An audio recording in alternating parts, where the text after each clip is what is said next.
Good day. I'm Dr. Ghouwa Ismail. I'm a research psychologist at the Institute for Social and Health Sciences at the University of South Africa, and I'm based in Cape Town. Today, my presentation covers some reflections on the value of community engagement in the development of a measure to assess community receptivity to safety interventions.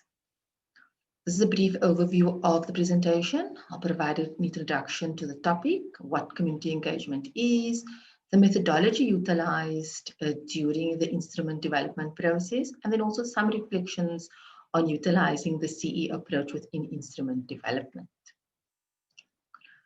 The participatory engagement of communities is asserted as a requirement for the promotion of community safety in South Africa.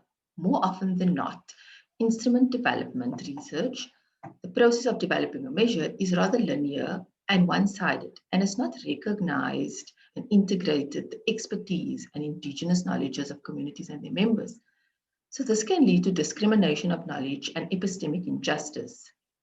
The determination of locally generated information is expected to be of considerable benefit to instrument development in South Africa as well as elsewhere in the world.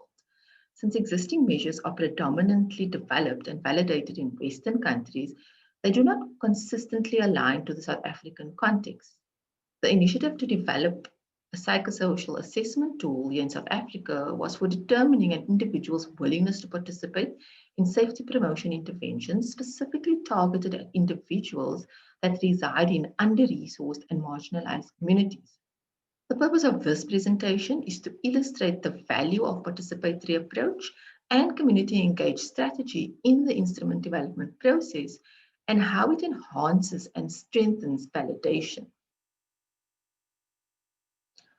So community engagement, or the engagement of communities, is often regarded as the best means of facilitating the promotion of safety issues in South Africa, with the value of a participatory approach being recognized as essential to research approaches within low and middle income communities. A growing body of research underscores the importance of the community for the prevention of violence and injury and the broader promotion of safety and health. Even though negative consequences of violence and injury are experienced most directly by individuals, these also have an impact on communities and society. So the engagement of communities to address such challenges can significantly improve the safety and health of residents within communities and is viewed as a paramount component of a safety strategy. So what is community engagement? Community engagement is viewed as the process through which people are actively involved in decision-making with regards to activities that affect them, such as projects or interventions, or even programs that are implemented within their own communities. So community engagement provides marginalized communities with an authentic voice in the research process, and it is reported to increase the likelihood of an intervention's success. It is postulated that whatever an individual's motivation is, obtaining meaningful community participation and having an efficacious, sustained intervention necessitates that researchers not only respect, but pay attention to and learn from community members. So what was the methodology utilized within the development process? So the instrument development process utilized a mixed methods research design and was guided by a participatory research approach and community engagement strategy. The design enabled a bottom-up approach, allowing access to local knowledge, whilst at the same time enabling the co-construction of knowledge from multiple sources. Employing a participatory approach and community engagement strategy to develop a culturally sensitive and contextually relevant assessment measure allowed and enabled the inclusion of community voices and community-centered cultural articulations within the instrument development process. And this integrative design created opportunities for transparency and accountability, as well as access to local knowledge, power sharing amongst community members and the researcher, as well as stimulating the co-construction of knowledge from different sources. The inclusion of community voices added to the veracity and social relevance of the assessment measure that was developed, as well as the data collected and the conclusions drawn. So when we're looking at assessing the value of community engagement in instrument development, the development process took place in three distinct phases, namely the development of the construct, the construction of the items, and the validation of the measure. Right. So the different research activities are illustrated within the ambit of these three phases in order to provide a comprehensive account of the different strategies. It is important to note that even though developing an instrument is an iterative process, each step, each phase, and each process occurred in a more sequential and linear fashion.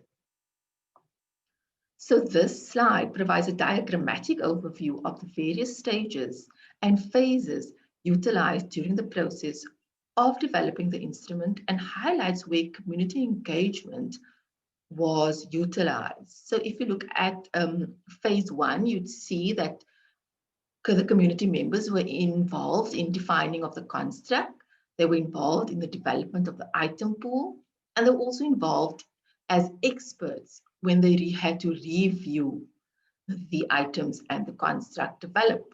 In the second phase, which is the structural validity phase, they were involved at every step of this process, right, or this phase. So they were involved with developing the items and the selection strategy. They were also involved in collecting the data. They're involved in evaluating the psychometric properties of the draft instrument, as well as refining and modifying the instrument.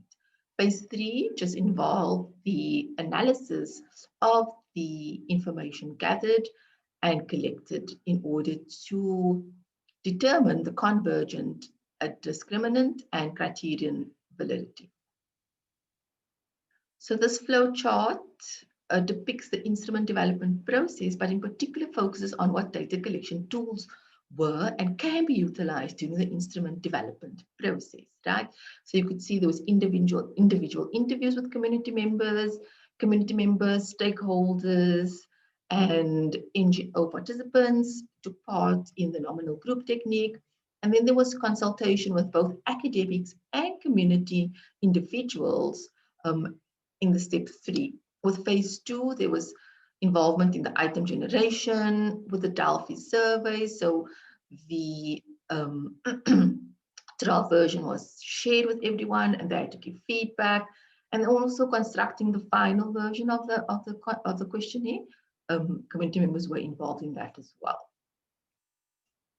So some reflections on the participatory research approach and community engaged strategy in the instrument development process, right? So in order to prevent contributing to the existing approach inherent in the process of instrument development, that is not taking into consideration local knowledge, right? Consideration needs to be given to the fact that developing an instrument does not occur in an autonomous knowledge vacuum, right? But it is part of the global South, and more specifically for this study, the South African context, which should allow for equal knowledge exchange. Disrupting the notions of a standard way of tool development, which privileges a top-down approach, one needs to take into consideration the processes around meaning making, such as the context in which the meaning is made, which is often not accounted for in instrument development. Taking this into consideration, the instrument development process needs to develop in a space that allows for interrogation, advocacy, and reflection on a more inclusive, more representative, and more engaged form of the construction process.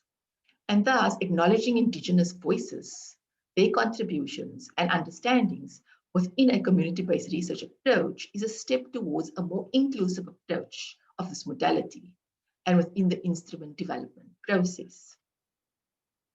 So the participatory approach during this study facilitated the application and translation of abstract theoretical ideas of willingness to participate into a culturally and linguistically relevant items within a multicultural South African context. The design of an assessment tool that accounts for engaging communities within the test construction process allows for and provides a model for utilization in developing future assessment tools that are culturally and linguistically relevant.